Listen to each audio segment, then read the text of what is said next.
Salut tout le monde, j'espère que vous allez bien. Aujourd'hui, on se retrouve pour le Big Bad Book Haul numéro 4. Aujourd'hui, c'est spécial roman graphique, artistique, tout ce qui est artbook, etc.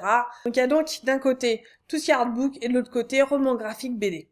On y va tout de suite. Alors tout d'abord, je vous présente Aquabelle, le petit artbook de Haute Serrière. Donc c'est une jeune femme française qui fait des BD, notamment Tallulah. Donc l'histoire d'une jeune vainée à Tahiti, et elle a un trait assez particulier, un peu féerique. Je vais vous montrer assez rapidement. Et donc elle a sorti pas mal de artbooks ces derniers temps, et donc j'ai complètement craqué sur ce artbook, d'autant que il a été dédicacé. Voilà, j'ai demandé une petite fée, elle m'a dédicacé tout ça.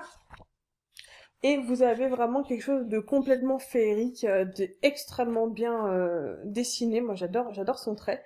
J'avoue que je ne sais pas trop, ça a l'air d'être souvent fait au marqueur ou à l'aquarelle, ce genre de choses. En tout cas, elle a un trait qui est vraiment particulier, et j'adore justement ces petites tortues de chez Tallulah qui sont juste trop mignonnes.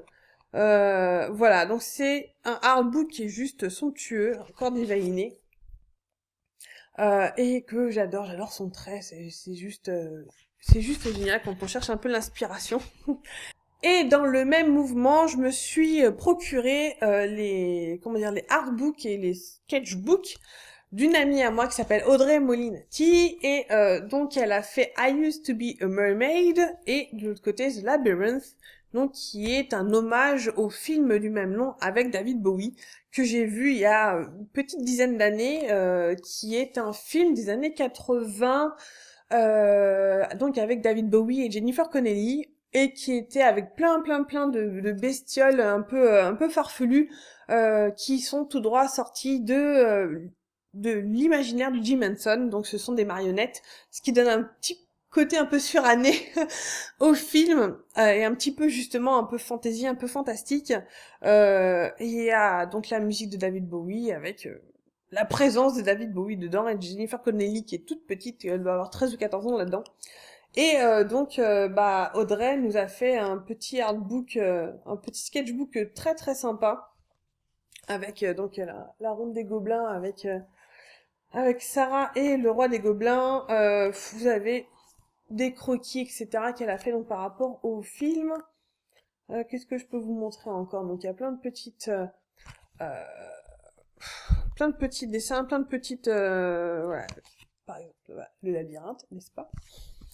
Vous pouvez retrouver tout ça, je pense. Je sais pas si elle les vend encore, si elle en a encore des labyrinthes, mais vous la trouvez souvent, elle est à MCM ou dans de nombreuses conventions manga. Vous pouvez la trouver là-bas, notamment, je sais pas si elle fera la Japan Expo cette année, où elle fait des paper dolls, elle a fait elle poste des work in progress, ou des illustrations, donc toujours dans l'univers de ce film-là. Donc voilà, j'adore ce qu'elle fait, puis comme c'est une copine, hein, je supporte la cause.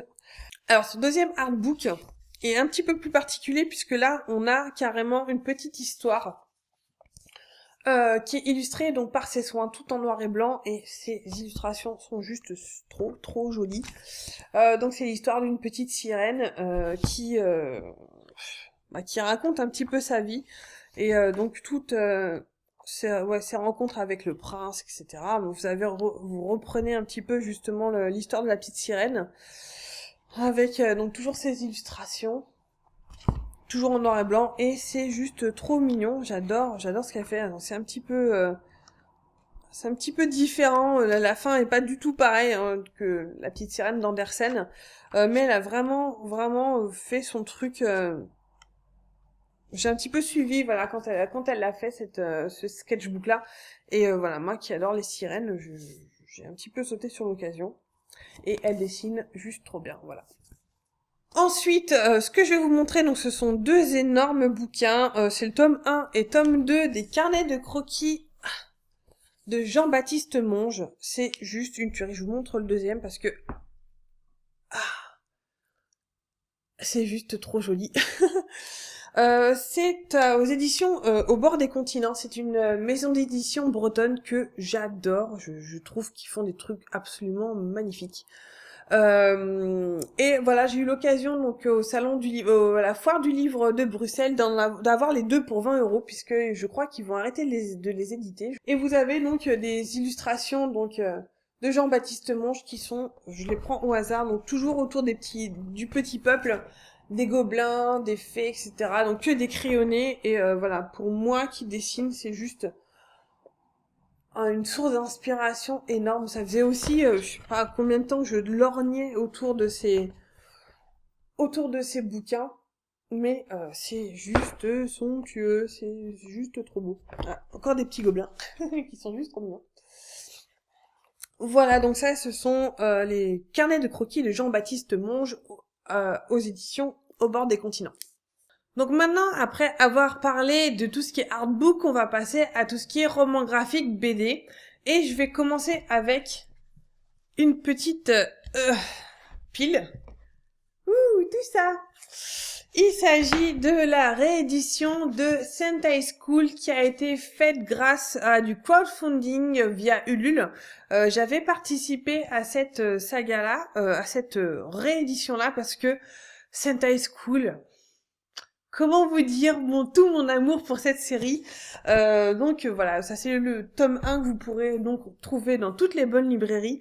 Si vous aimez tous les dessins animés de notre enfance, si vous aimez les bonnes barres de rire, etc., je vous conseille de vous ruer sur ces petites BD de Florence Torta et Philippe Cardona. Donc ça a été maintenant réédité chez Olydri Éditions. Alors il faut savoir qu'en fait, même si j'ai participé à ce Ulule pour racheter cela, je les ai déjà. Alors oui, je les ai 2 fois, mais voilà, j'ai donné de l'argent pour la bonne cause. D'autant que je n'ai pas eu que les rééditions de ces 5 tomes. J'ai eu aussi plein de choses, donc un petit carnet, un petit fascicule sur Madban, donc la parodie de Batman. Et vous avez aussi 5 jaquettes alternatives, donc qui ne sont valables que avec Ulule. Donc vous en avez, donc comme je vous disais, il y en a 5. J'ai également eu un petit artbook qui va avec, qui fait bien, donc avec les illustrations en grand format des couves de Sentai School. Et j'ai également eu carrément ma carte d'étudiante de Sentai School. Si je veux aller à Sentai School, je peux y aller.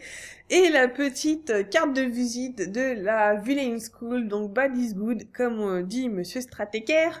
Voilà, donc pour vous faire un petit topo, ceci est une grosse parodie donc de tous les dessins animés de mon enfance, hein, voilà, Recra 2, Club Dorothée, tout ça. Et donc on retrouve des petits héros qui vont dans la Sentai School, donc l'école pour devenir super-héros. Et donc ils ont des cours avec Madame de Saint-Fiacre qui devient Madame de Sainte-Calèche, ou alors Harlock de Albator, etc. Et vous avez par exemple des parodies comme ça de Muscleman, de Ken le Survivant, de Cobra, de Batman, de Gigi, voilà, de tous les dessins animés qui ont fait mon enfance à moi. Et ce que j'adore dans cette saga-là, c'est que les planches fourmillent de petits détails, de petits de petites pastilles comme ça qui vous font monter le rire aux lèvres, parce que voilà, vous avez ici et là par exemple, je sais pas moi, des personnages que vous mais c'est Sailor Moon, mais c'est machin, ou alors carrément des petits lyrics en fait, les paroles des dessins animés, des génériques. Donc que des petits trucs comme ça qui vous font avoir le sourire aux lèvres, et c'est fait, non seulement c'est super bien dessiné, donc c'est intérieur en noir et blanc, hein, comme un manga, mais c'est juste ça fourmille de détails. Vous avez voilà, même dans des petites cases comme ça, vous avez plein de détails, des Pokémon qui se cachent, vous avez un Chibi-Goldorak, et voilà, vous avez des personnages qui se cachent un petit peu partout, des petits Easter eggs en fait. Donc voilà, donc pour franchement, pour tous ceux qui seraient curieux et puis qui seraient intéressés par Sentai School, je pense que vous pouvez trouver ça assez facilement maintenant dans les librairies puisqu'elles ont tout ça a été réédité grâce à ce crowdfunding. Voilà, donc j'adore Sentai School et je vous conseille d'y jeter un œil. Ensuite, on va passer aux comics, et en plus aux comics, à des séries qui sont un petit peu plus mainstream, on va dire. Alors, je vous présente le Star Wars Princesse Leia chez Panini Comics, et le Star Wars, ça c'est quoi le tome 1, toujours chez Panini Comics. Alors là, j'ai été hyper faible. On attendait l'épisode 7. J'ai regardé la vidéo consacrée à ces tomes-là et à celui aussi sur Dark Vador qu'avait fait Manu, des bêtises de Manu. Et voilà, je suis une fan de Star Wars. Je ne me le cache pas. C'est dans mon pseudo, un Coda Leia, hein. Voilà. Et j'ai honte de vous dire que j'ai acheté ça vraiment sur un coup de tête parce que voilà, j'étais en manque de Star Wars, j'attendais l'épisode 7 et que je voulais retomber un petit peu dans cet univers-là. Et depuis que je les ai achetés, je ne les ai pas encore lus. Voilà.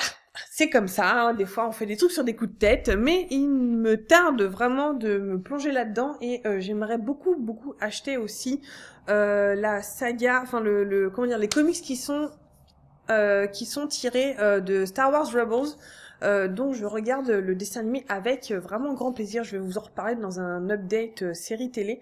Donc voilà, ça c'était un petit aparté. Donc ça, ce sont les comics de Star Wars. Et pour terminer donc avec les comics, je vais vous présenter ceci. Il s'agit de Saga, c'est de Brian Vaughan et de Fiona Staples. Donc ça, c'est le tome 1 qui est en anglais, que ma sœur m'a offert depuis sa belle ville de Montréal. Donc c'est un tome en VO. Et comme j'ai vachement aimé, je me suis acheté le tome 2, cette fois-ci en français, que j'ai acheté, je crois que c'était au Salon du Livre Paris, donc la semaine dernière. Donc c'est une saga dont j'ai fait une petite chronique sur mon blog si vous voulez aller voir, mais en tout cas c'est une saga que j'ai vraiment beaucoup aimée, une petite saga indé qui ne tourne pas autour des super-héros qu'on en a 13 à la douzaine sur tous les écrans possibles et imaginables.